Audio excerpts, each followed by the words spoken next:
वाजव्यांचे जागणे, माणसाने माणसाशी माणसा समवागणे, हीच आमुची प्रार्थना.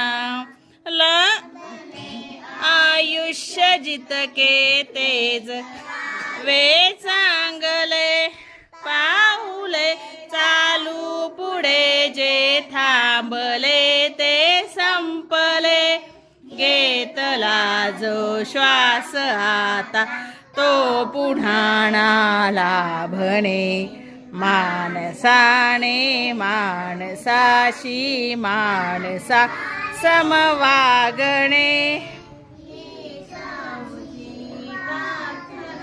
गुरुर्ब्रह्मा गुरुर्विष्णू गुरुर्देव महेश्वरा, गुरुर साक्षात पर